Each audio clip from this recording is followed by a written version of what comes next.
We are here at Nudism TV. I'm Elsa. I'm here with Nathan and Jamie. If you guys just want to introduce yourselves quickly, or not so quickly, tell us where you're from, a little bit of your background before we get into our full story for the day, I guess. Yeah, whoever All wants right. to start. Nathan, and we travel full time in our RV. Jamie and I have been on the road for almost 3 years, and we launched out of Bend, Oregon.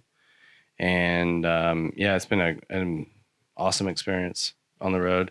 We have 3 kids and a cat that we travel with, and a 25-foot travel trailer. Wow, beautiful. And Jamie, what do you are you pretty much on the same page as Nathan with that? Like are you this is your full lifestyle? If you just want to tell us a little bit about, I Sure. guess, yeah, where you're currently at with your situation. Yeah, I love it. I love the lifestyle. Like you said, we're kind of cramped in a small space, but we've got the 3 kids and the cat, and it's perfect. We've been doing it for 3 years. Um, and we love it for sure. I like moving.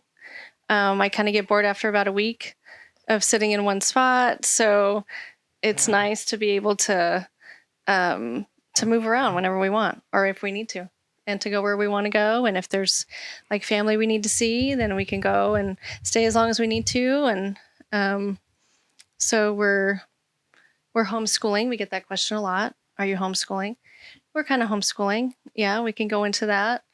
And kind of doing our own sort of homeschooling. It's taken a while to figure that out. That was one of the hesitations I had with RVing full time, because our kids always went to public school, and we had just gotten our youngest into, he had just finished full day kindergarten, and so I finally had the house to myself, and then it's like, okay, let's go full time RVing and cram everybody in 25-foot space and 24/7, So I was like, okay, but I'm really glad we did.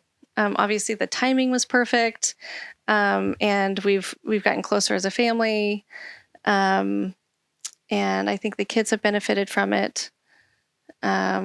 And tell me a little bit more about the timing, because I know we have touched on that a little bit in our past conversations, but I'd love to talk a little bit more about the story behind, even where you were, let's say, when you met almost 20 years ago now to where you are today, and at what point you decided to jump onto the road and some of the magic that was happening around that time.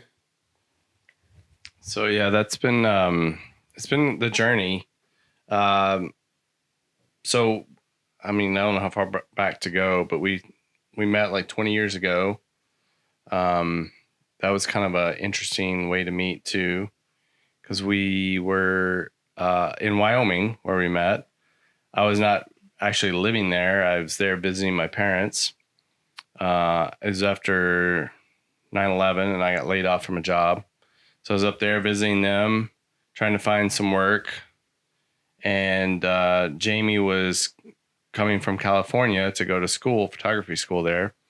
And we met on Yahoo Personals back before. And that was a thing. Yeah, back when that was a thing, because that's no longer before a thing. Tinder and all those other ones. Before everything.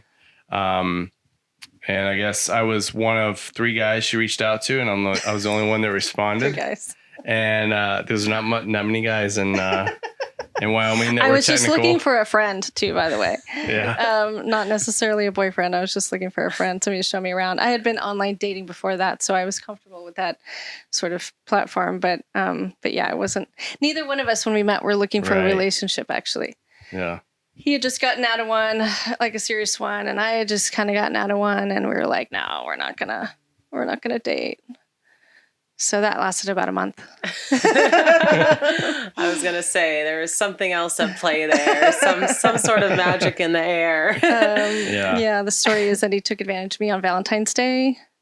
That's the story, but... No, you got it on camera. Yeah. So anyway, yeah, so I came from San Diego, and he came from Dallas, but he grew up in Memphis, and we met in Wyoming, and we've kind of moved around since. We were there for 6 months. I only lasted in Wyoming for 6 months. It was cold. And we decided ultimately to move to Denver. So we moved to Denver. Took a while to find work, but I went back to school. I transferred, and then I ended up working full time. And then he worked full time and rented a house. Got 2 dogs, and then we bought a house, or we got married and we bought a house and started having kids. So. Yep. Our oldest is almost 15. Yep. And we have a 12-year-old girl. So our oldest is 15. He's a boy, and a 12-year-old girl and a 9-year-old boy already. So the time has flown by. Yep. We had them all in Colorado, and then we moved to, we needed a change. You know, a lot was going on. We needed a change. So we just up and moved to Bend, Oregon without even going there. So we're kind of, what's the word? Free spirits. When we make a decision, we go. So we're not afraid. And we loved it. I mean, it was nice. It was great for the purpose of what we needed it to be.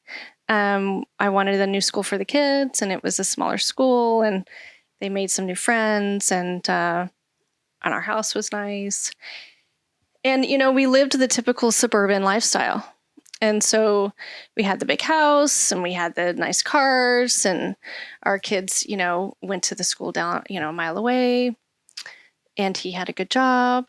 So we were living the American dream, and we all think that once we get to that point in our life, because we're a little girl, wanting to have that perfect life. And once we get there, we realize, wow, I'm not really that happy. I'm not really that thrilled about this hamster wheel of suburbia. So I call us recovering suburbians. I love that. That's beautiful. Yeah. That's the title for a show in and of itself. Recovering suburbians. So I was working a job there, and I worked from home, and the workload had been decreasing. So I kind of had an idea, having been through several layoffs in my profession, that I knew something was coming. And so Jamie and I were fine. We were prepared. We weren't scared about it. And then we got the call one day, and they said, I wouldn't say we weren't scared about it. Well, we weren't. We were pretty scared about it. We were scared, but we weren't. Well, I wasn't. I'd been through multiple layoffs, so I wasn't like the first time I'd been through it. That was really stressful. Yeah. But I got the notification from my work that they were going to lay me off, and I actually thanked my manager for that. I said, this is a blessing. And he goes, that's strange, because I've been telling people all day and they have not been happy with me. But I knew it was the start of a new chapter in our life. I just didn't know what that meant. And so what we did was we decided, well, we had an RV, a smaller RV than we have now, that we use for weekend trips and for week-long trips in the summer in Oregon. And we decided to take that trailer and kind of go visit some family and see some national parks and get out east, because we hadn't been out east in a long time. Yeah, it was kind of a nostalgic trip. Right. We wanted to show our kids where we grew up and stuff. Yeah. And so we decided also that we wanted to rent our house out, get paid to rent our house out, and we wanted them to watch our cats and take care of our cats. We had 3 cats. And 3 cats. And our friends told us that, well, that's not how it works. You either get a pet sitter and you pay them, or you rent your house and you board your cats. And we're like, no, in our world, this is how it works. Well, we were hoping to manifest. Right. And so we just manifested that, and it didn't work out to the very last moment, but we were ready to go on our trip, and the tenant showed up to rent our house for 6 weeks. And I have to say, it was a little sketchy. It was sketchy, but it had some things happen that weren't at the time they were frustrating, but looking back, it all had a reason behind it. Yeah. So we took off and did a 6-week road trip, and we went down California, went to the Redwoods, went to Sequoia, went to Yosemite, went over to Grand Canyon, went to Prescott, Arizona, And Sedona, and then kind of made it across Texas and over to Gulf Shores, Alabama, and then I took the family, having grown up in Memphis. I'd been to Gulf Shores as a kid. So I took the family across the line to Florida so they could all say they'd been to Florida, the farthest east they'd ever been, and showed them what warm ocean was like, because Jamie and the kids had only been in California or Oregon, where there was just really cold water. And we really enjoyed the Gulf Shores, but the magical thing that happened there was Jamie and I both, at that point, it was kind of the midway point of our trip, roughly. Mm-hmm. And we realized that we really liked this lifestyle of traveling. And we had thought about full-time RVing for a while, but we always had the reasons, I can't do it because of work, or I can't do it because of internet, or homeschool was a big thing. And we have these pets, and it's just all these things that we told ourselves were limitations. The pets were a big one too. Right. And we had our dog with us on this trip. So we got the 3 cats we had were being taken care of at home, partially, at the house we'd rented out. We were hoping they were being taken care of at home. And the neighbors were keeping an eye out on them. And then we had our dog with us. And so Jamie and I realized that this was like, we could maybe do this. And so at a much slower pace. Right, we slower were pace. moving very quickly in this trip. we did 8,000 miles in 6 weeks. So that was and it was quick. Pace. Yeah. So we asked the universe to give us a sign that we should go full time. And we just said it out loud, affirmed that's what we wanted, and we let it go. And went up to visit family, and at some point, we can't remember exactly when, we were driving, and one of the neighbors in Bend called and said, they're not going to be there when we get back. They're selling their house. And we're like, oh, okay, that's interesting. And then another neighbor, shortly after that, texted Jamie and said, we're going to be selling, and so is everyone in the neighborhood, because the city we were in got the funding to put a bypass right behind our neighborhood, which was actually right behind our house. And we knew that when we bought our house, but we thought it would take 10 years to happen, or it may never happen with the federal government. And it was a kind of a shock that it happened after 3 short years we'd been there. But that was also that was our sign. Like, we had to sell our house because house may not be worth money after they put the bypass in. Now it's the top of the market. Let's get out while we can. So it took us about another week to finalize our decision, and for everything to kind of mentally fall in place. But we figured out that we wanted to go full time RVing. Wow.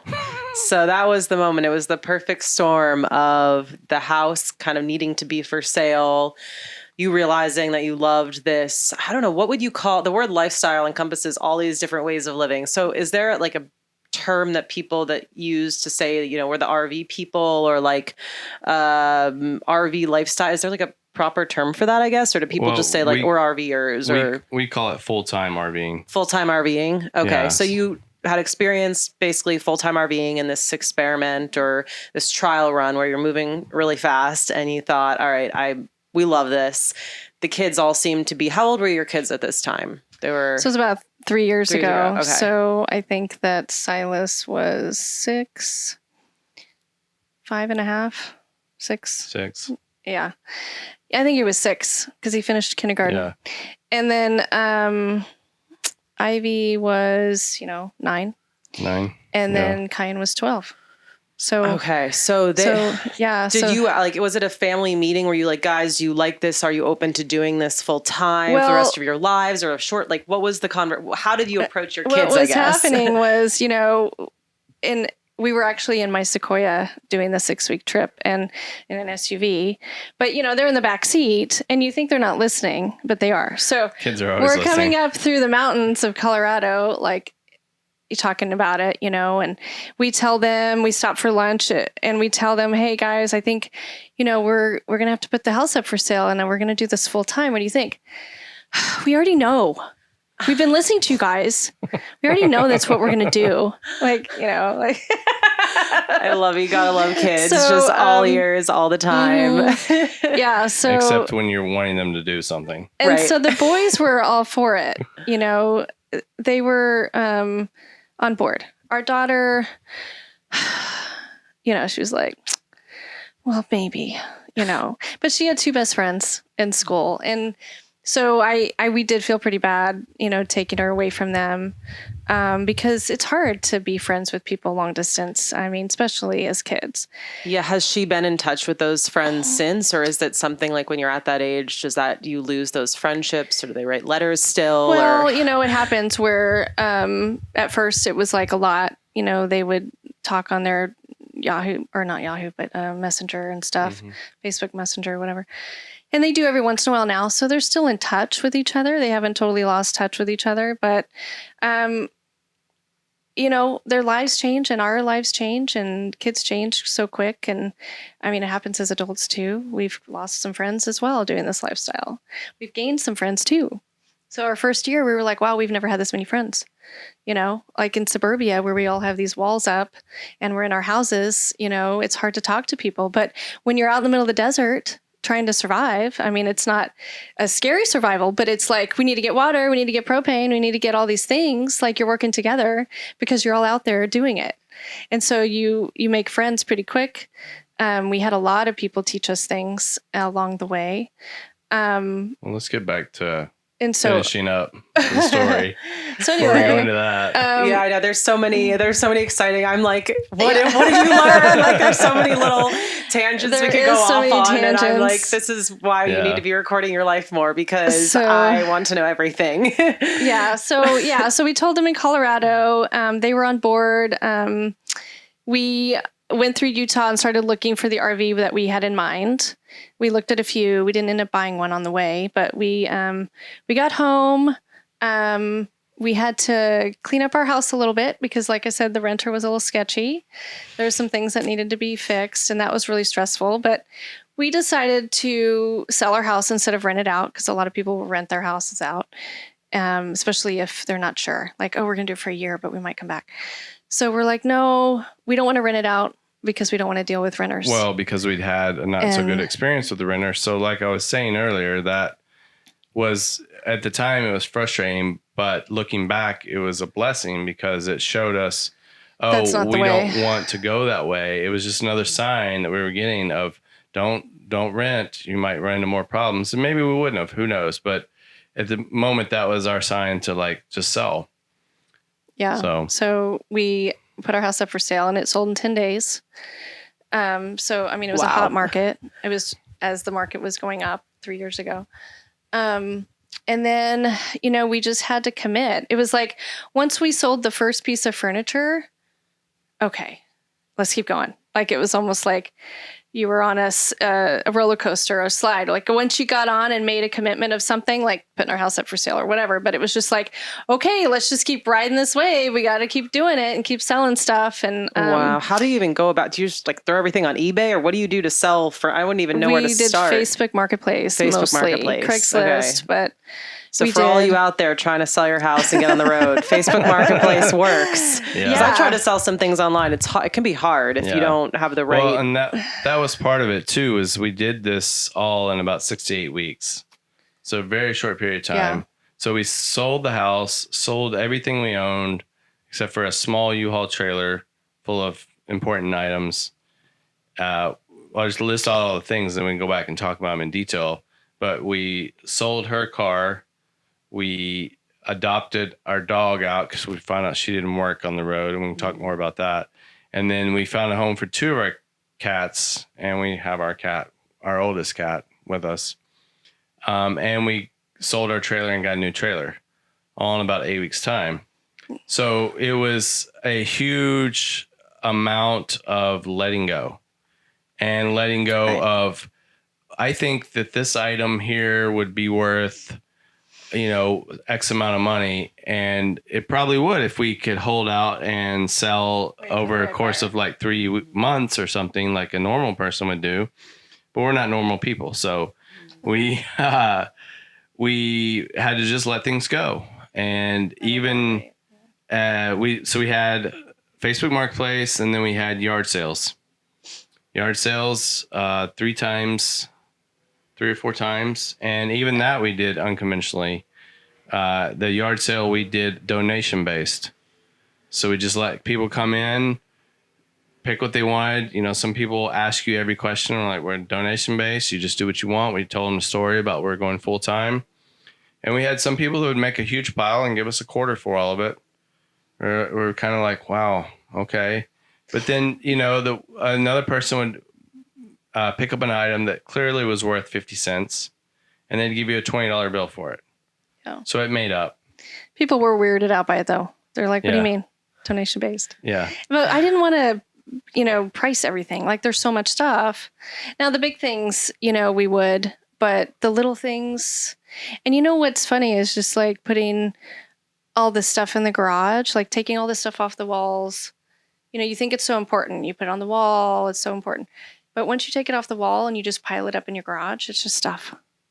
Mm-hmm. Right. It's just stuff. And so we just we'd go in our garage and see all of our stuff just there. And it just didn't mean as much when it's not.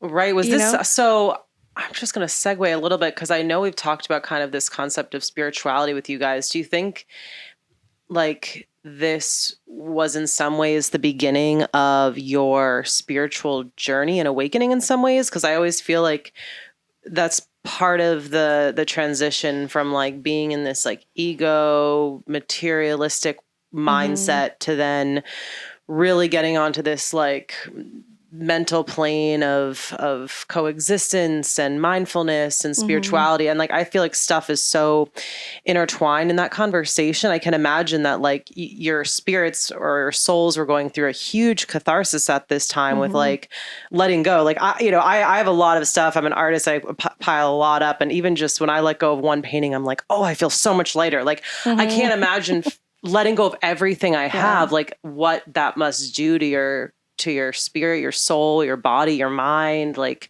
was that like for both of you? It was tough. It was tough, but it was in the end worth it. And there was a lot of conversations about, well, we should have gotten more for this and that, or I don't really want to let this go. But we kept reaffirming to ourselves, we want to be full-time on the road. And this is our opportunity. And we're being led. We both fully knew we were being kind of guided to be on the road. As far as the start of our spiritual journey, we had kind of been on a spiritual path for the year and a half before. We had some events that happened that kind of woke us up to spirituality and understanding what that's about. And we'll talk about that at a later time. Definitely. But yeah, so we were kind of in this new letting go phase, but we had done so much work internally, both of us, to let go of how we wanted life to be, how we thought everything should be in our life. And so this is just another level of it. It's okay, we did some internal work and we continue. This whole 3 years to be on the road has been a massive internal journey in and of itself. But this was the physical letting go was very, it was very, I can't think of the right word, just freeing. It was freeing. Yeah. It was freeing. It was freeing.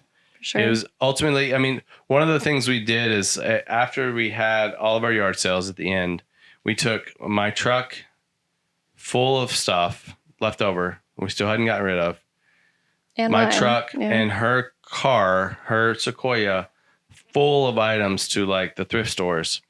And on the way there, we had a conversation with our kids and we said, look, this is stuff. This is all stuff, and this stuff owns you. You don't really own it because you become a caretaker of these items. Mm-hmm. And we had to kind of explain that to him, that you have to be aware of what you take into your life, because you have to take care of it, and you have to. Then now we're having to find a home for these items that we had, collected over the years. So it was a huge letting go and just a whole shift in our perspective. What was interesting was, prior to this whole thing, we had been slowly in our house, kind of just like purging out stuff. I mean, even when we moved from Colorado to Oregon, there was a huge purge there of stuff.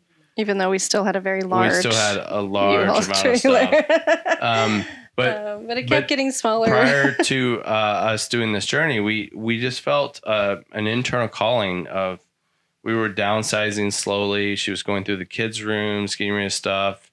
I mean, prior to that trip, we'd actually taken the kids to Disneyland, but part of them going to Disneyland was, we said, we want you guys to contribute to this. So we need you guys to take all the money you get for Christmas, all the money you get for stuff. And they were like, well, can we have a garage sale? And so we actually did have a garage sale.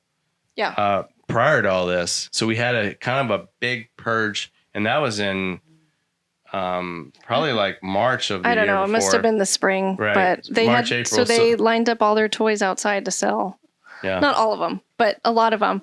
And it was a really good practice for them, because, they want to keep everything.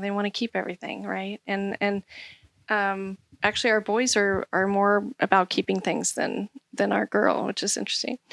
So it was difficult for them to have to pick and choose what toys they had to sell. And, I don't know if they made a ton of money, but I think it was just it was good for them. Well, it was looking back, it was just leading us slowly, following the signs, the little breadcrumbs you get along the way, towards this lifestyle of being on the road full time. So yeah, it was amazing.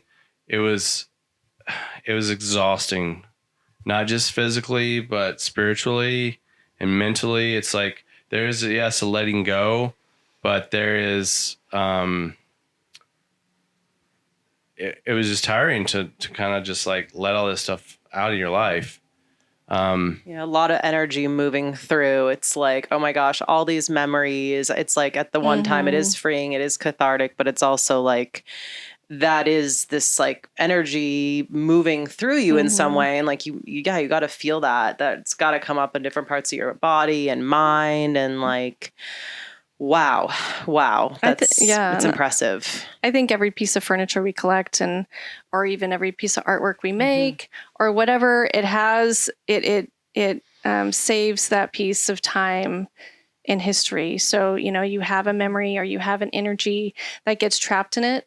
And so you keep bringing it with you, and that's your past, So there was actually, I was really free. It was definitely freeing to get rid of the furniture, because it reminded me of some of our tougher times in our marriage, or it reminded me of something that, maybe I wanted to forget or whatever, but I never thought about just getting rid of it. So I was really excited about, at some point in our future, we get to start over, and we get to get new things that don't have that like past bad memories. You know what I mean? Because the past is the past, right? And it's nice to be able to just it was let also, it go. It was also nice to, sorry, I lost what I was going to say about that. It happened to me earlier. It's one of those days of like brain. Yeah. Anyway, it was, what I was going to say is like, part of it was realizing that, and we had a lot of conversations with our kids around this too, is that you don't take anything with you when you leave this world, but you do take the memories. I believe you take the memories with you. And so we were going to let go of all the physical things to now embrace all the experiences, life experiences. And we've had a lot of life experiences in the past 3 years. way more than I think we would have had living in suburbia Mm-hmm. prior. So to me, that's worth more than anything physical, Yeah. because all you have is the connections you make and the memories you have with others. And so that was a huge thing that just kind of kept us going along with, like, we really want to do this. We really want to do this. But it's like, we're creating life experiences. Okay. All right. This thing goes now. All right. But then we had lots of wins too. We had lots of great experiences. We got to meet people. We got to inspire people in the yard sales. We had some really great people we met, like when we sold her Sequoia. Mm-hmm. The guy was like, well, I really want it. And we're like, well, we kind of need it for 2 more weeks. What will it take to take it off the market? And he worked with us and let us keep it for 2-3 more weeks so we could continue to use it until the end of the time when we left. And Mm-hmm. we had just all these beautiful things just keep working out. We had a homeless guy show up at our garage sale. Yeah. And he was kind of telling us his story. And then he's like, and I have a friend who's, sleeping in her bus and doesn't have a blanket or a mattress or anything. So I literally was like, okay, well, come with me. And I took him upstairs and I gave him like 2 twin duvets, comforters or whatever. I gave him some sheets. I'm just here. I think we gave him a twin mattress too. We gave him a twin mattress. We shoved it. I think he had a truck camper or something. Yeah, someone had just given him a 1960s vintage truck camper, and we loaded that thing to the brim. Yeah, and he was thankful, and he took it to the person. We said, he kept asking, what do I owe you? And we're like, nothing. That's so beautiful. It sounds like it's pretty fun. Yeah, it sounds like there's just been so many beautiful little moments and magic and serendipity, which is always something to follow in my life experience. It's like, if you just follow those signs, and like with the house coming up and all of this aligning, and it's so inspiring. One question I had is, when you said and decided, all right, we're going to do this full time, like, what did that in your minds at the time, and how, maybe it's changed since then, but were you and are you in the mindset, like, we're going to do this RV lifestyle until the day we die? Or is it like, we're going to do this for a long number of years, and then maybe, like we talked about, maybe think about getting land and having some home base? Or like, what has that looked like for you guys? Well, we initially said, well, we'll just see where this goes. But then we also realized I love to travel. Like, besides talking about spiritualism, being clothes free and traveling are my 3 passions in life. And I had traveled a little bit in Europe early on in my work career. And I really wanted to, there's another thing called world schooling, where you can take your kids around the world. So our idea was that we were going to get on the road. This was all prior to COVID. So we had no idea that was coming. So we were going to get on the road and we were going to try it out for a couple of years, and then see if we could figure out how to generate income, how to homeschool, and do it. Let's do it in a country where we speak the language. Then we'll go to another country where we don't speak the language necessarily, and see if we can make it work there. So that's our goal. So this was kind of a stepping stone to that. And it still is. COVID definitely put the brakes on that, obviously, and still has kind of slowed that down now. But I still see us at some point traveling the world. And as far as now that we have been on the road for 3 years, when you get on the road, you meet a lot of people on the road who are full-time like us. There's a lot of families like us that are full-time. And you'll find that there's several categories. There's people that they took a year sabbatical off work. They're just going to travel the country, see all the national parks, have a memorable experience with their kids. They're going to homeschool along the way. And then they're going to go back to their lives, maybe back to their same city. A lot of people are they're going to do that. And along the way, they're looking for their new place to live because they don't want to live in the city they were in. And then there's the occasional people that already had a remote job and have been working on the road. And so they have an open-ended plan. And then there's the very minute people, very small majority that we run into, like us, that had no job, got on the road and just left it open-ended. And so that's where we are right now. We're still open-ended. I think we're leaning now towards looking for some land for some minor stability, few months out of the year to just kind of settle down, probably in the winter months. But that's it's an ever evolving process with us, as is everything. As you'll come to find out in this journey with us, that we tend to make impulse decisions and go with it and trust that it's going to work out. And it usually does. And that's one of our travel styles, is we like to just get up and go, and we don't know where we're going tomorrow, and that's okay. That's beautiful. That's awesome. I just love your motto. I love your vibe. I love everything that you guys have experienced and stand for. I'm so inspired personally. So thank you for sharing all of this. And I guess my next question, and the looming kind of overarching question here, is what about the nudity? Where did the naturist lifestyle come in? Because I realize we're sitting here naked talking about the RV lifestyle, but where and how did these things come together? And like, what is a little bit of the backstory there? Like, I know we're all born nudists, but I'm assuming when you were living that suburban lifestyle, you guys weren't walking around naked as a family 24/7 in the house. Maybe you were. I don't know. What's the story there? I wasn't born. I wasn't born nude. I almost said that. I wasn't born nude. No, I was born nude. I wasn't a nudist or had any idea about walking around naked before I met Nathan. And I really wasn't either when we met. It wasn't really on my radar. So the first couple years it wasn't, but then we bought the house in Colorado, and it had a somewhat private backyard. It was still in a neighborhood and whatnot. But we backed up to a building. So it was just a brick building. And then we had two neighbors, but we were on a cul-de-sac. So they were kind of way over here, and our other neighbor was way over here. So we had sort of this trapezoid looking backyard. And this neighbor was never home, and he didn't care, a single guy. And these neighbors didn't talk to us much. I mean, they were friendly, but they didn't care.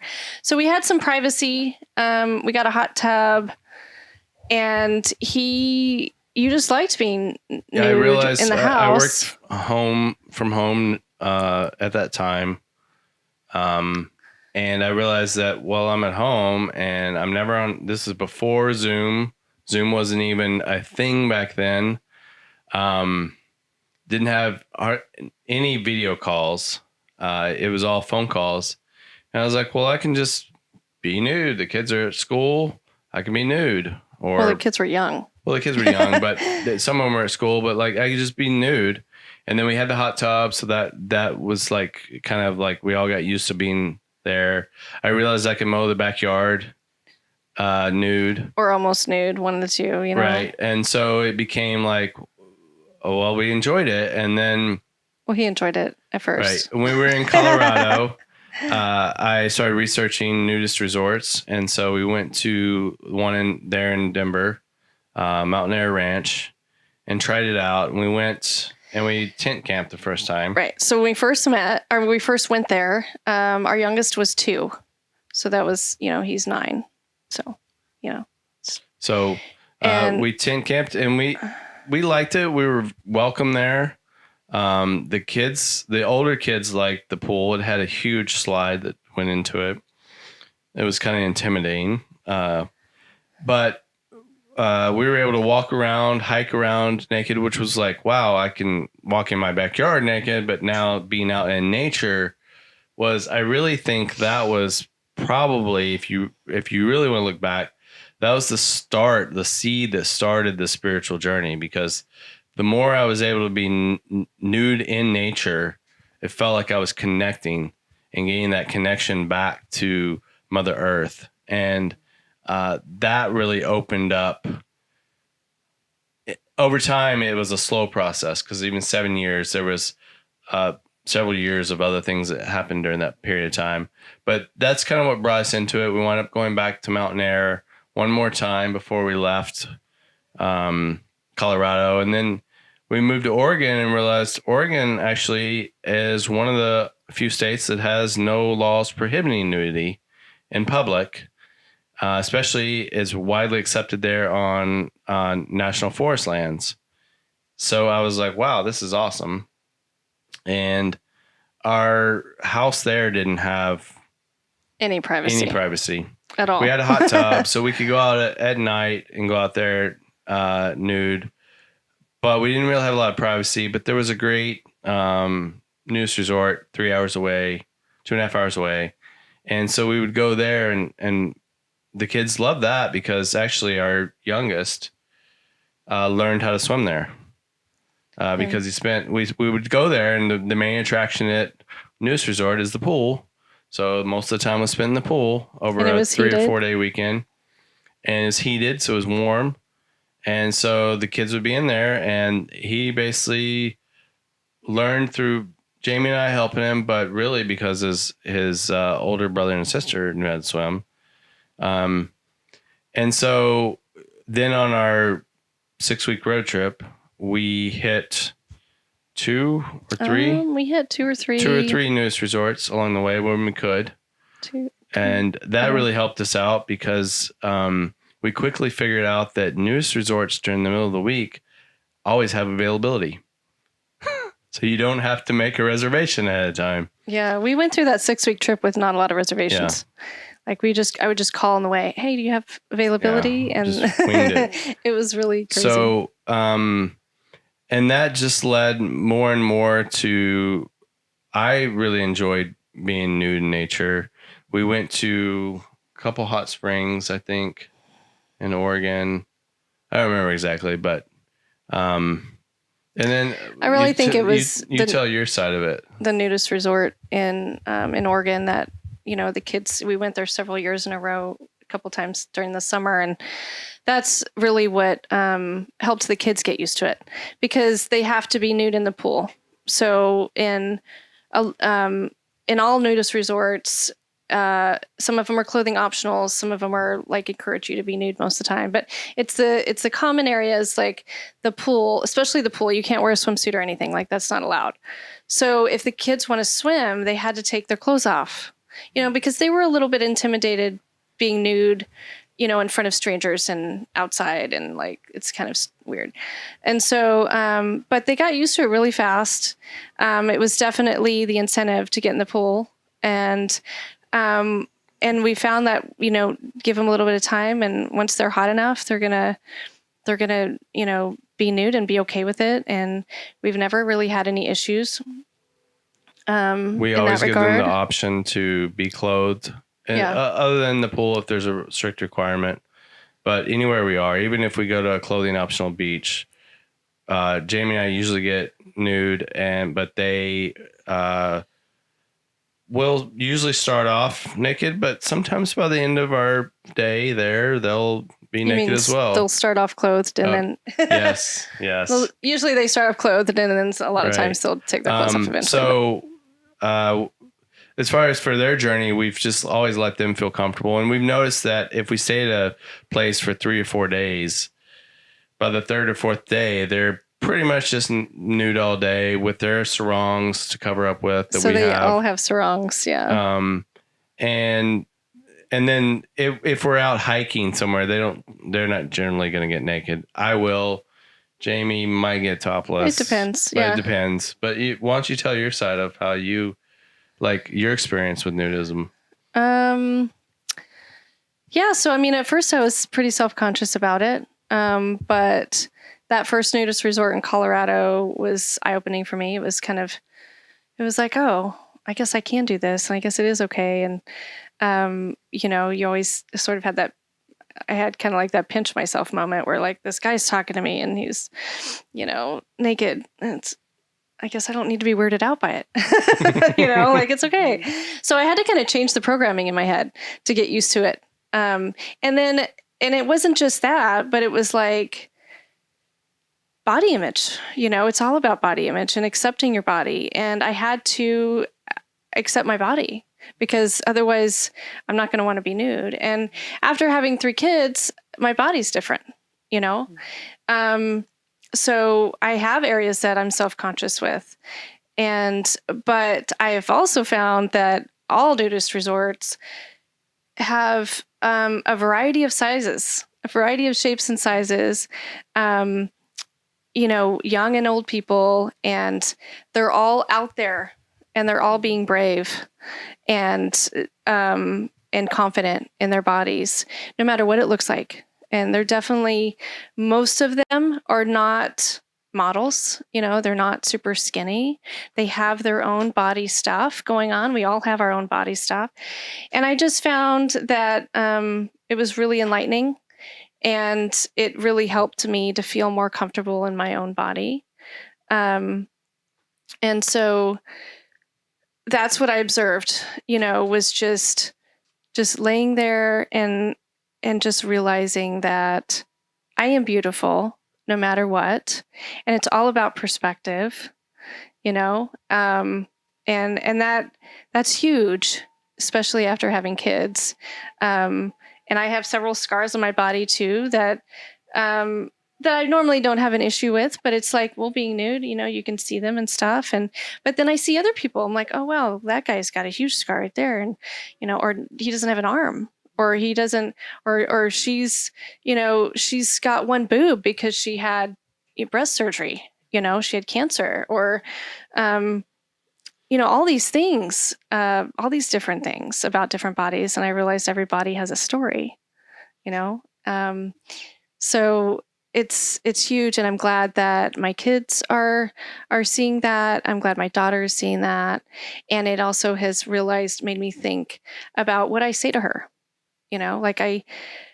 My body's changing, I'm in my 40s now and my body's changing. and I have to stop that negative talk, and I have to stop that negative talk from coming out of my mouth, especially in front of her and in front of myself too. But I don't want to say, oh my gosh, I need to exercise, I need to diet, because then she's going to grow up feeling self-conscious about her body. So it's really important. That's beautiful. That's so powerful. And I think there's so many points you guys mentioned that I want to circle back to. And right now, one of them is definitely like body image and the connection between nudity and naturism and experiencing that life and that environment, whether it be just with your family on a hike or at a nudist colony, but like the power and the change that happens within the psyche of just being around a bunch of naked people, like that all look different, that are all different shapes and sizes. Like, even my mom after Sentient Fest was like, I've never felt better about my body than I do this past month. And it's like, what? You're like 65, and she would complain about her body, and that affected me growing up. So it's beautiful to just hear what you're experiencing and what you're taking note of, and how you're, sharing that with your family and your daughter, and like showing her, and that you are standing in your power and you're proud of your body and that you're feeling good in yourself. Cause that's the most important thing. And just, it's a practice. All of us have body image issues. It doesn't matter if we're 90 pounds or 900 pounds, like every person. I've never met someone that doesn't feel self-conscious in one way or another, but I really do feel like the, nudist lifestyle, the naturist lifestyle, however you want to call it, helps immensely with overcoming these issues. And like we've talked about off camera, like the difference in how we see ourselves with certain clothes that accentuate certain body parts versus without. That's a huge difference as well. So wow. Like, thank you for bringing that up and sharing. Like, you can't hide anything when you're nude. Exactly. And so it's different. It's different how we recognize people. We see them for who they are without all the distractions, without the push-up bras and the Spanx and the whatevers, we were at Sentient Fest as well, and I did the teen group. I helped lead the teen group, and that's what we talked about was body image.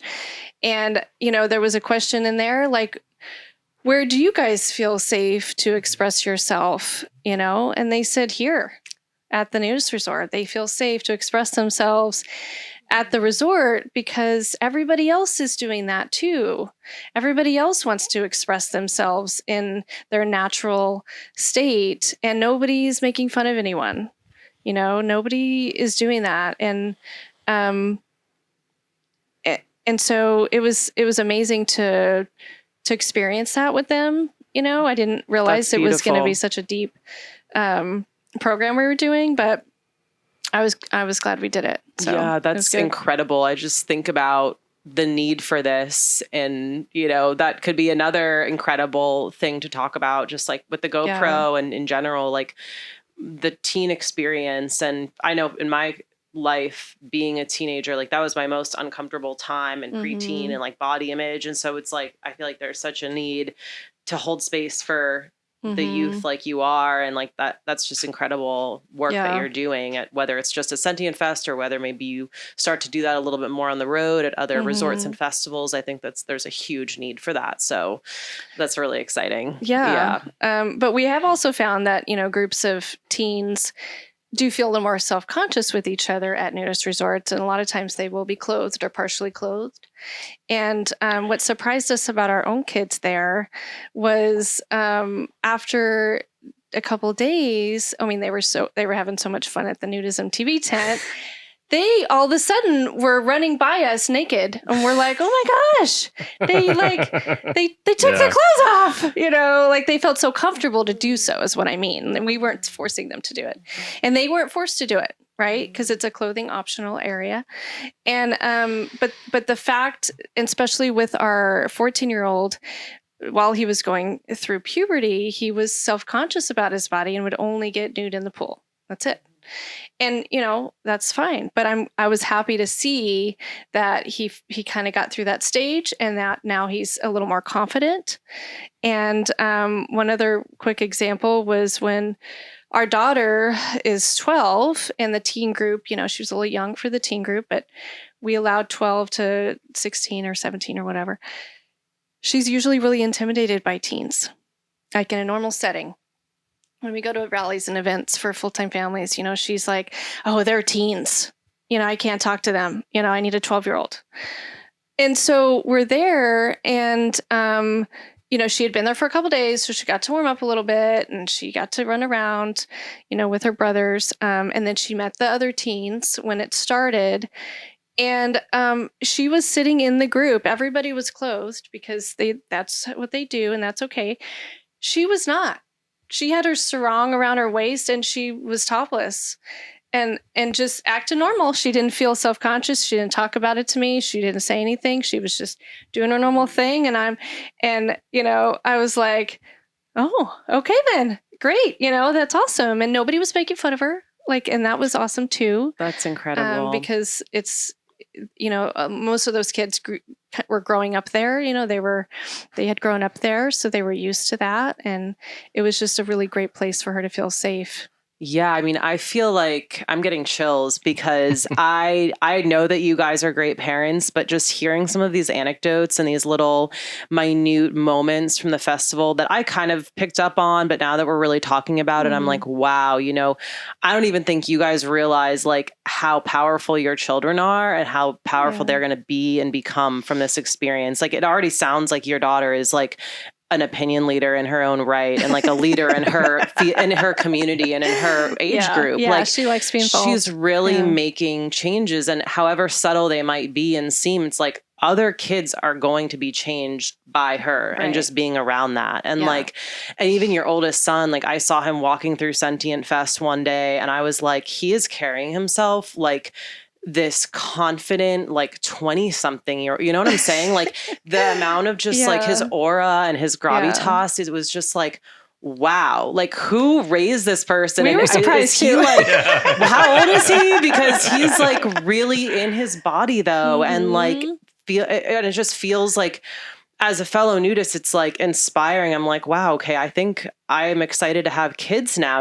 I can see there's like parents who are successfully raising their children. And, I grew up kind of in a nudist environment, but not in a formal way at all. Like I never been to a nudist campground or anything. And like the way that your kids carry themselves and the little changes that they're making in their own lives that are definitely impacting their peers is like so exciting. And I know that you've been kind of on the fence, like where do we want to include them in this whole like media kind of thing we're starting here in video? And, I think that's a beautiful part of the story too, like the unknown and just going with the flow and like, who knows if they'll partake or not partake, but like, I definitely see them as leaders in whatever way that they want to be, whether that's like with clothing or just telling their stories or down the line. It's like, there's a lot of impact happening and it's really beautiful to watch and witness. And you are all so new to my lives and I'm already so inspired. So I'm already so excited. I'm like, I can't wait to see the kids next year. Like they're growing up so fast. I'm like, I just met them a month ago, but can't imagine how you guys feel. But congratulations. In the last 3 years, it's been amazing.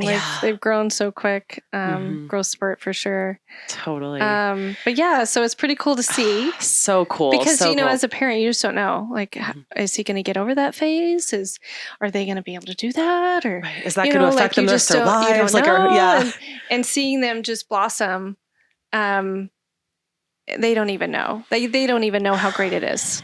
Exactly. And we're probably not going to hear how great it was for them until they're our age or whatever. Right. Or probably younger, though, honestly. But we'll see. And hopefully we are kind of giving them a good foundation of just being open and accepting to themselves and to others in that way. It's beautiful.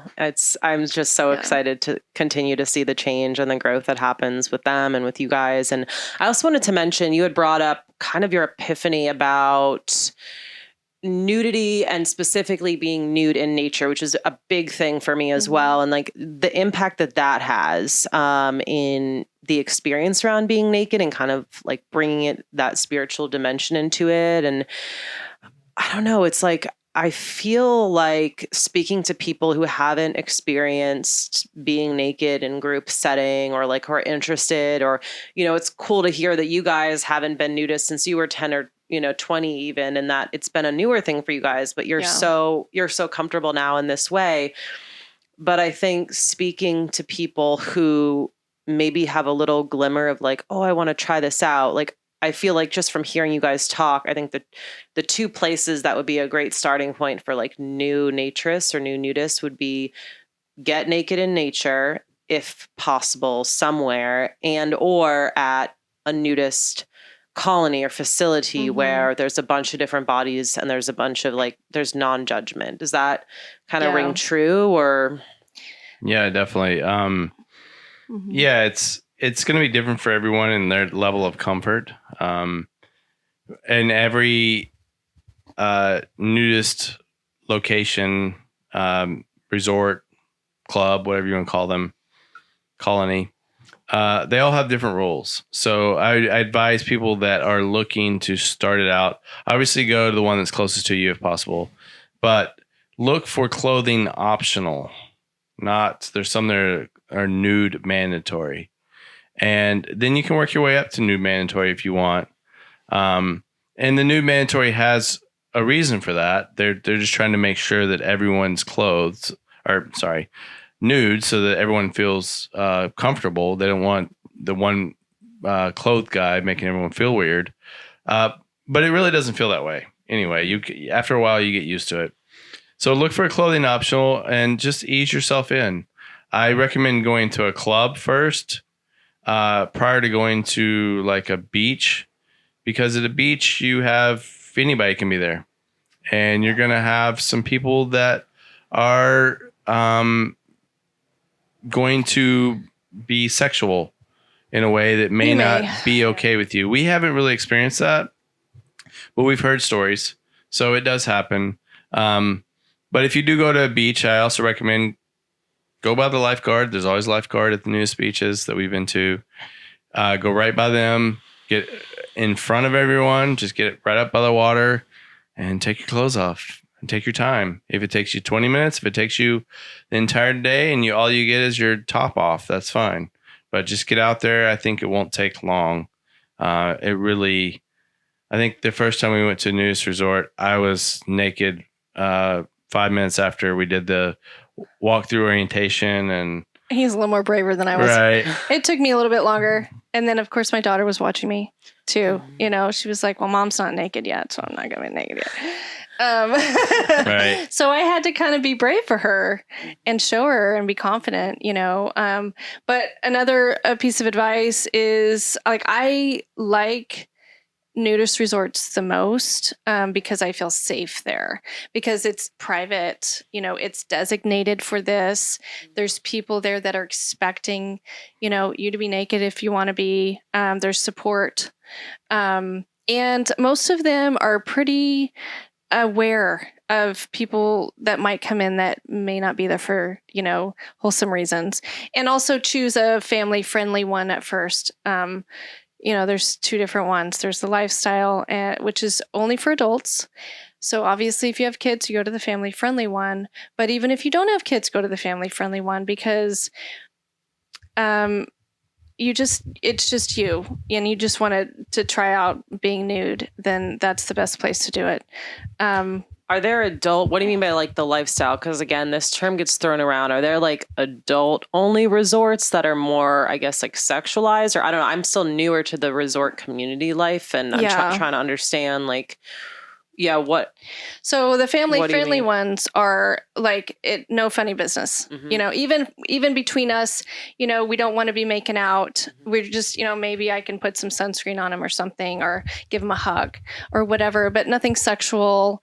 You know, and no, usually either phones aren't allowed, or they have you cover your cameras, because there's going to be kids around, or there potentially could be kids around. And when there's not, it's still expected to be appropriate in public. Okay. And if you're like a single woman and you want to try out nudism for the first time and you go there, you don't want to be hit on. Like, you don't want anybody to bother you. There's going to be people that will say hi and ask you how you're doing. Like the members, they like to get to know people that come in, you know? And that's another point. Like we one of the things we really liked about going to resorts was that we had gone to other RV parks. They're just regular textile RV parks, and people are not very, very friendly. They might say hi, they might whatever. If you go to a nudist resort, they have RV parks. Part of the park is RV places, but everyone is super friendly. And it's not always just the locals that live there, but you'll find everyone is friendly, and they'll talk to you. And because there's nothing inhibiting them, they're not making judgments based on your clothing. Also, they like new people because they get bored. People. They get bored of talking to the same people all the time. But so that's and having kids were kind of entertainment. We show up. They're generally, like, oh my gosh, there's kids, you know, and they're jumping in the pool and stuff, and they love it. Right. So it's always nice. Yeah. So it should be a very safe environment, and if it's not, you need to say, hey, look, you need to go to the office. But most of the places we've been to, if anyone comes in there that is obviously not there for wholesome reasons. Staff members usually already aware of it before we are, and taking care of the situation. Now, as far as the other clubs, most of these clubs that I'm talking about that are family friendly, you can find them on AANR website. Which is, what does it stand for? American Association for Nude Recreation, AANR, and look for the club locator link. And that's the best place to find the one closest to you. Now, the other one that people call lifestyle club or swinger club, and those are sexually based. So they are there to hook up. Well, and you may or may not, right? That may or may not happen to you. Right, we don't want to say that. I don't know, because we haven't actually been there. So we don't have experience, but that's what we hear. That's what we hear, and that's what those are. So if that's what you're looking for, that's fine too. And those are out there. I don't know how to find those, but I'm sure you can Google that. Well, they're just not the family ones. They'll say 21 and over. Right. Those are not on the AANR website, though. Those are like, that's its own random thing. Like if you were to research nudist club or colony online, like those might come up. Right. But and I think we've talked about that a little off camera too. Like that's not necessarily what we see as like the true nudist community, if you will. Like at least in my opinion, like the true naturist nudist community is all about, like family friendly. Right. And like we spoke about before, you know, sex and sexuality is a wonderful thing, but there's a time and place for that. And I think it can be quite a shame that there's that blurry line where there's that crossover, especially when you just do a random search online, or if you just make assumptions that like nudity equals sexuality, or there might be something sexual just because you're naked. And like that, I don't think that should be the case at all. You know, I think that sex parties and locations, and that's all good and fine, but I don't think it's good to label that as nudity. Like, can people be naked at those things? Sure. But like, it's just a shame that, and I think that's why we want to talk about, you know, have the family friendly and the innocence and the wholesomeness behind the nudist groups and places, so that we can bring more awareness to like the beauty and the innocence behind the naked experience for families, for single, for young people, for women, for all ages, where you're not even confused. You're not worried about, oh, am I going to be hit on? Is this a place I could be hit on? Does this say family friendly? Like it just starts to get really confusing and overwhelming. Right. So it's like, this is just, it's an important conversation. So thanks for like clearing that up a little bit. And I know there's still like a lot of muddy water. Yeah, and we can talk more about that later in another conversation. But basically, if you go to the club and it says 21 plus, you just assume that go with a friend. Go with a friend. Make sure you go with a friend. Yeah. And also, single men, like they definitely screen people. Like we've had our background checks done many times, but if you're a single man, they're going to screen you a little bit more because, again, you know, there's why a are stereotype. You there? Like, why are you there? But yeah, there's plenty of honest single men out there that just we've run into some of the nicest single men that we're like, why are you here? And I just like being naked. Right. And they're awesome. And most of the time it's perfect. And they're super friendly. So not everyone's has the bad rap. There are definitely stereotypes within every group, but they do like couples though. They like you to come with someone or a family, and they don't care what type of couple. Same sex is fine. We haven't run into a lot of the transgender type stuff, but I get the feeling that it would be accepted. But do your own research on that. Right. It just depends, I guess. We don't have that experience. We don't have any experience on that. But and as far as the feeling safe, I mean, that just goes with anywhere you go. I mean, even within our RV lifestyle, not our nudist RV lifestyle, but even just in our RV lifestyle, you have to use your intuition and use your heart and feel into your gut. Does this feel right? Does this place feel okay when you get there?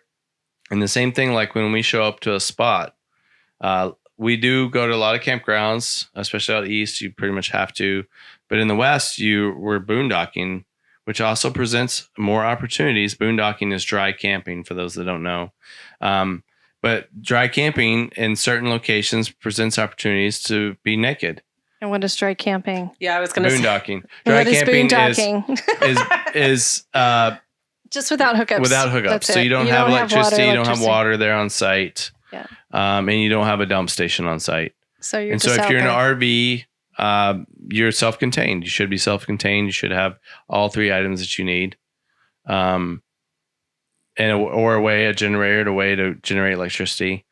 But those locations, we've shown up to some and we're like, I don't think this feels right. And it had nothing to do with whether or not we could be naked there. It just didn't feel right. So we would move on. And so you just use your gut when you go into a place. But we absolutely love to boondock. That's the word we use out there. And we have actually spent up to like 7 months boondocking, never going into an RV site. That was with COVID. After COVID hit, wow. we didn't want to go into an RVs because campgrounds because there was restrictions, rules. We didn't know. Some were like, if you leave, you can't come back. But if you stay, you're good. So it was just weird stuff going on. So we just stayed in the desert and we'd go into town, get our supplies, get what we needed. Yeah. And we could take care of ourselves. We had to take the trailer back to town to dump every 10 days or so for us. But that's going to be different for everybody. So yeah, and that presents a whole, if you're not around people, if you're out away, I remember us hiking around the Grand Canyon. There's lots of places around there you can boondock and hike naked. There's just wide open land all out there. So Wow, this again, I'm just having so many beautiful. I can't wait for you to go out there with your camera and record some of these visuals, because it sounds like a feast for the eyes for sure. Oh my gosh, that's amazing. So what are the next steps? You guys are hitting the road today, tomorrow, I should say, and you travel most of the summer, but then you try to kind of like find a warm place in the winter, or how does this? Well, we always move around, but Yeah. in the winter it's limited, to Arizona, Southern California, Baja, Texas, New Mexico, Florida, mostly. Yeah. So we can't move north really unless we want to. It's just not safe. Mhm. We don't find it safe. Some people will, go somewhere and go skiing, but it's like, we don't want to. This is our home. Like, we're tagging our home along with us, and getting on ice is just not something we want to do with our home. So our kids do miss skiing. So we're thinking about maybe we need to take like a week-long trip and rent something, Right. Airbnb or something to do that. But so our general plan right now is we're going out towards the Bloom Fiesta in Albuquerque. And that's our next big destination. And then from there, it's really up in the air. We don't know where we're going to be this winter. We might go to Baja. We might go to Florida. Or we might just leave it open and see what happens. Might go to Arizona again. So we have all kinds of options. And you mentioned you were also thinking about or looking for a new trailer. Is that like, what is the time frame goal for that? Do you want to maybe even manifest finding one by this winter and renovating it, or is it something you need to do that fast, or maybe you have a little more wiggle room with the one you have now? I mean, I know your kids are growing, so I'm guessing you don't want to wait 3 more years or something before you get a new trailer. Yeah. We're in a 25-foot travel trailer with 3 kids and a cat. There's 5 of us in there, so it's tight. Our oldest is getting tall. He's as big as me. And so we do have a time crunch to find it. So I would say within the next 6 months, we have to find something and start working towards it, whether it's something new, if we luck up on that, or if we find something to renovate. But we do need to find something soon. But that for us means not only we buy a new trailer, but we have to buy a new truck, because our truck can only tow basically our trailer and a little bit more. So we have to get a bigger truck. So it's a whole dance we're going to go through again, similar to selling our house. And we're just trusting that we're going to get the breadcrumbs that's going to lead us to the right place and the right way to go. So there will be that we have to figure into all this. And that's why we like this lifestyle, because it can be frustrating at times, because we're like, we don't know what we're doing. We don't know where we're going. We don't know what's going to happen with our trailer. When's the trailer going to get here? Blah, blah, blah. The mind goes, blah, blah, and then we're like, okay, breathe. Let's just connect with nature. Let's just put our feet in the earth and feel into it and be like, it's okay. I'm right here right now. And then we remind ourselves we're being led, we're being guided, whether we realize it or not. And we are going to find that when we need it, when it's perfect. And that's how we got on the road, which was a huge blessing, because we were able to be on the road during COVID. And for the most part, our kids would hear us talk about COVID, but they never really encountered it like if we lived in suburbia. With the schools and with just quarantining at home. The quarantine at home and being stuck in the same box, and their friend might be right next door, but they can't go see them. So it was I do fully 100%, going back to what we said in the beginning, we were led to this lifestyle on the road, RVing. And so right now it's just also trusting that we're being led to find what's next for us. And we don't know what that is. So that's super scary and super exciting. So, and really that's the same emotion. You just got to figure out which one are you identifying with today? And some days it is, oh my God, why is nothing happening? And some days it's, oh, this is so exciting. Let me just calm down and realize that it's going to come when it's ready. Totally. Yeah. Wow. Well, we've covered a lot. I'm trying to think of, I had so many things come up and now I'm trying to like go back into my head what questions were coming up for me. But how are you guys feeling? Is there anything else that we haven't touched on that feels like important to talk about right now? I'm kind of like trying to rack my brain at the moment. I don't know. I mean, I think we're looking forward to making our own videos and kind of going in more detail about our lifestyle, maybe explaining, what RVing life is like and how our trailer works. Maybe talking about spiritual stuff, or I like to cook, so maybe I'll talk about cooking or show you what I'm cooking. And how she cooks in a tiny, I was gonna tiny say, trailer. Cook in a tiny space. Yes, that is what I'm excited to. Like, I have a tiny space in New York, but you take it to the next level. Like, Yeah, I even it's heard crazy. you guys bake in there. Like, you have an oven. We have a little oven. Yeah, it's crazy. Yeah. Yeah, sometimes we do. I've done Thanksgiving, and Wow. Christmas we don't do a whole lot, but I remember our first Thanksgiving was like, what am I going to cook?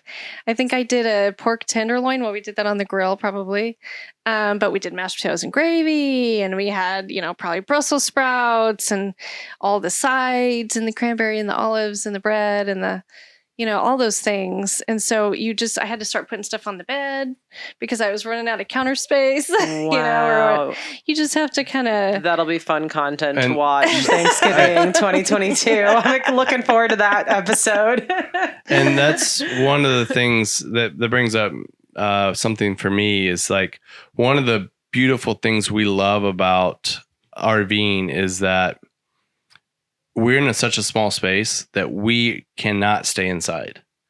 We are outside. So that's back to connecting with nature, whether it be nude or not, we're outside every day.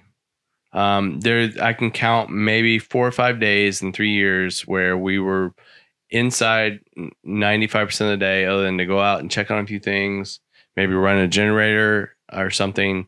But because it was raining or windy or just bad weather. But generally, we're outside every day from the moment we get up till basically it's just a bed. We don't spend time inside. We have a couch that we can set up. It's just not worth it to set up. So we're outside, feet. I try to take my shoes off, try to put my feet in the dirt as much as I can.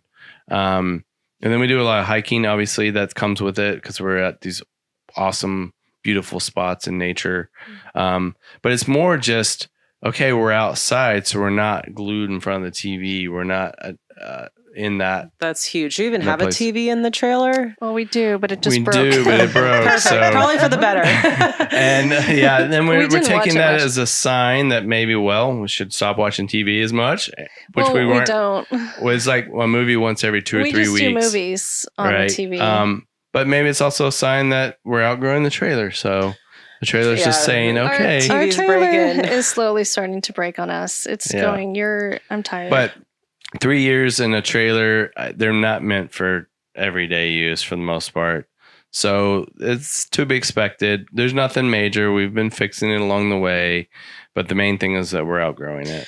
Well, it sounds like, I don't know how much filming you guys have done in there yet, or if you've gotten these cameras behind there or the GoPro, but I think before you upgrade, whether it's today or in the next couple of days, feels like we need to do a quick little video of the trailer and really show the close quarters that you guys are in. I stepped in there yesterday and I saw the 3 little bunk beds for the kids and I'm like, I know one of these kids is my height. I'm pretty tall. So how is this working? Like, how are you not hitting your head every day? Yeah. But I'd love to have like a nice video tour from you guys or from Newsroom TV of the current setup and like the whole process and, just following every step of your journey. Because it sounds like, again, it's been so magical and I just love my teacher recently told me, this is the time of magic and miracles. That was like our mantra for this year. And I think your story pretty much sums up that same mantra, which is it's beautiful. And I can't wait to see the journey. And again, like looking at where you guys are now and where you're going to be next year, whether you're in a new space or just the kids have grown into these new beautiful beings, even more evolved than they are now. And just to see where you guys are, it's going to be so much fun to watch. And again, every time I have a thought, it escapes my mind. It's one of those, it's Sunday. Well, just stay tuned because we're probably going to cover everything you ever wanted to know about RVing.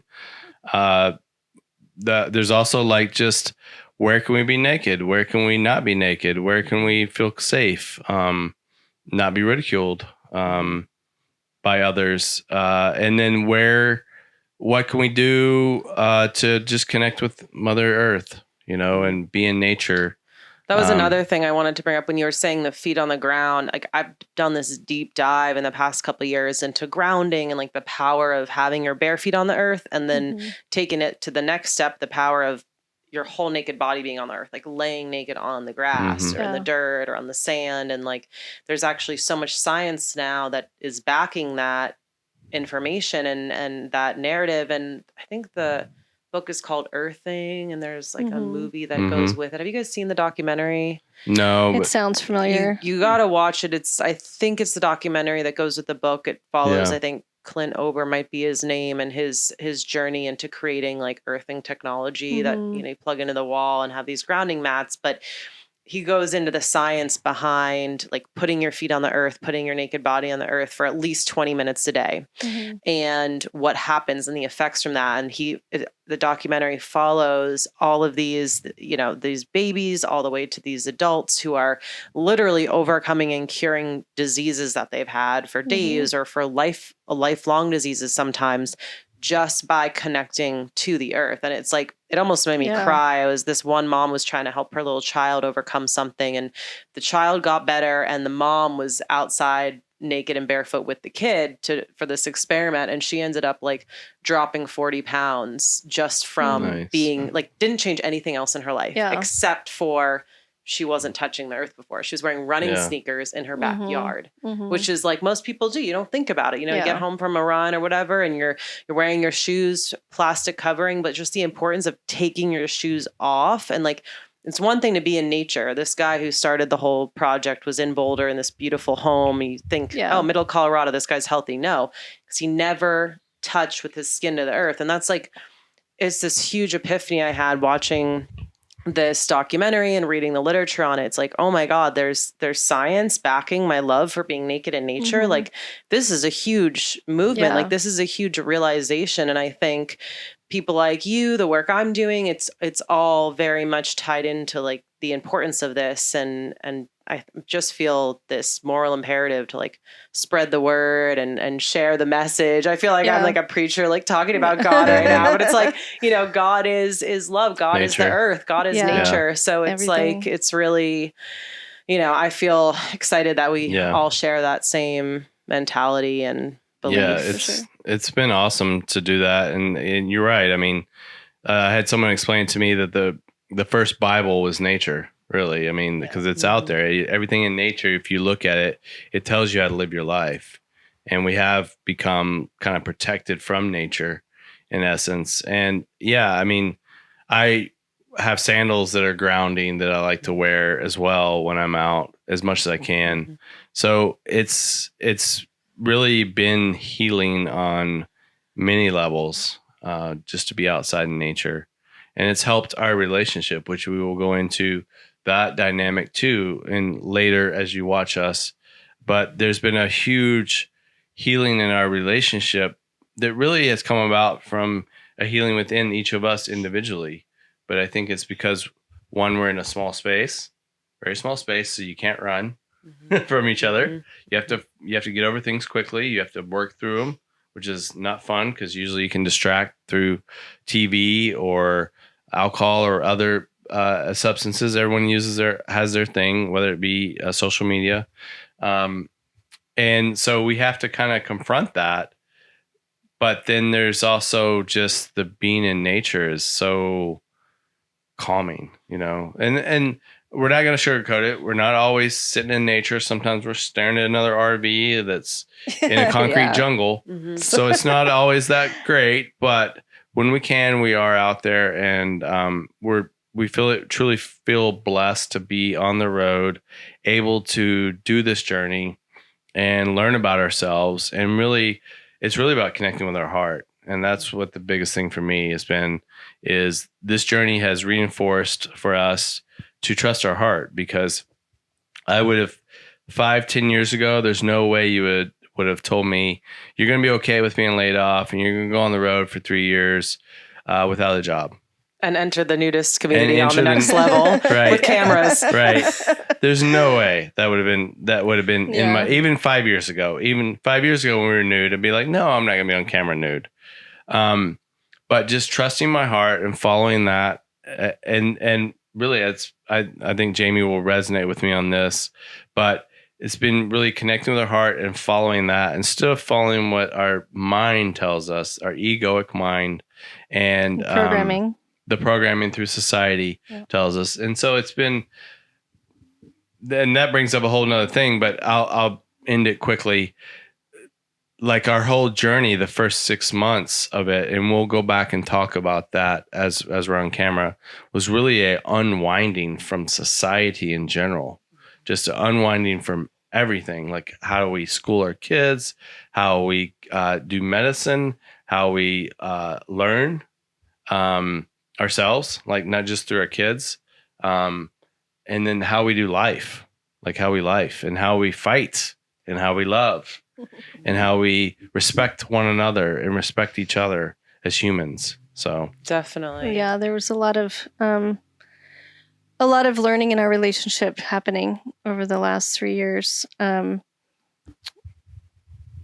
I mean, obviously we'll go into later, but I was going to say, I was thinking when you were talking, it depends on where you're parked if you love this life, to be honest with you. Because if you're parked somewhere that's beautiful and wonderful, you're like, God, this life is awesome. I'm so happy we did this, and you're just so proud of yourself for, being brave. And then sometimes, you're parked at a rest area between two semis and you're like, what the hell am I thinking? Like, what are we doing? Or you're in a, we encountered when we went to Florida 2 winters ago or whatever, nobody was there because the Canadians couldn't come down. And so we ended up at this RV resort that was totally empty. It was empty. It there was some other families there. Eventually we got used to it. But as soon as we arrived and we parked, I'm like, babe, I don't want to be here. Like, we need to leave. Yeah. Like, we should go somewhere else. Because it was just so desolate and, and run down. Yeah, it's one thing to be desolate in the desert. It's another thing in the middle of a city, right? And you're in a neighborhood that you're not sure about. That's a little sketchy. And this, somewhat run down RV resort where the people in the office aren't going to talk to you because they're afraid of you. And so on. And I just wanted to leave. And he's like, well, we just need to give it a couple days, and then we ran into some other families and they're like, yeah, we know it's empty, but we're here. So we'll all just hang out. And there was a pool and it was fine. And we did a lot of field trips because I didn't feel comfortable. And we actually got to go to Haulover Beach twice from that location. Yeah. So that's that was beach. Awesome. The nudist beach. And it was really nice to be able to, because I think that was my first time of being in the water, actually able to get into the water nude, because we'd been to the California beaches nude, but you can't really get in the water because it's freezing cold. Well, you did, but it was cold. You get in, but you're out quick. And this was actually, the water was still cold, but it was tolerable. And you could get in. It was like, wow, this is what it's like to swim in the ocean nude. So it was just this amazing experience that had we, been turned off by that and left, we wouldn't get to have that experience. And we wound up going back to Haulover again because we really enjoyed it. And actually the kids asked, can we go back? Because we liked it, because they could there was some reason they liked it. There was paddleboarding well, they had the yeah, What are whatever. they called? The bodyboards? Bodyboards. They were bodyboarding out there and they liked it. So it worked out. It was great. So, yeah. So you never know. And then sometimes we just come across some really awesome experiences and we're like, we're, happy we're doing it. Most of the time we're happy we're doing it. But there's sometimes when you're just sitting around waiting, like, Well, to move to the next spot. Even though it's this glamorous life that everybody talks about, I love to go full-time RV, and you're living the dream life. It's still life, people. Yeah. You still gotta, You still we gotta still do gotta do our everything. laundry. We still gotta go grocery shopping. We still have we the still routine. we still got the routine on some level, but the difference is that we're in a different grocery store every week, usually. And If you get there's to know a some grocery store, that's a rare thing in our lifestyle. Right. If we do stay somewhere for a period of time, it's like, oh, I know where I'm going. I don't have to use Yeah. Google. Yeah. So there's always adventure always. And even if you go back to a place, things change. So we're truly blessed. And one last thing is when you do full-time RV and you go back to a place that you've been to before, it feels like home. Because you're like, I'm used to this place. I know this place. It's familiar to me. It's not new, but it's familiar. So it feels like home. And you could have several of those places around the United States. Yeah. It's like, oh yeah, I remember we were here last time and we did this and it was really fun. And now we're here again. And, so it feels familiar. It does feel like home. So a lot of people are gonna be like, well, I never feel like home. Once you're in your trailer for a while, it feels like home. You've got the same bed you're sleeping in every night in a different city, in a different place, which is great. And then, after some time, you go back to those same places that you liked and you're like, oh yeah, I remember this feeling. Yeah. So, And it's almost like it's a perfect example, and it's a way to put that in your body. Like, home is where the heart is, and home is really just your body is your home. You don't need to always look for external validation from like a beautiful mansion or a very clean, nice apartment to be like, oh, that's home. It can really be, home is with my family, home is in my body, home is in my is in my cozy bed. Like, it goes back to that conversation about like, what is home, and it's a beautiful thing. And like you said, nothing is perfect. Like, the grass is always greener on the other side. So just the same way that, us that do live in the same city all the time, we're like, have bad days. Like, of course you're going to have bad days on the road. It's going to be really windy one day. Right. And you're going to be tired. You're going to be like, I don't know, I'm guessing you don't go have a laundry machine in there. You might have to go to laundry mats or something to do that. And so, nothing is perfect, but there's beauty in every way of life. And like, it sounds like there's a whole lot of beauty in the way that you guys are living. So it's so exciting. I can't wait to see all of your documented journeys and teachings and experiences. And it's great. All right. Thank you. Thank you so much.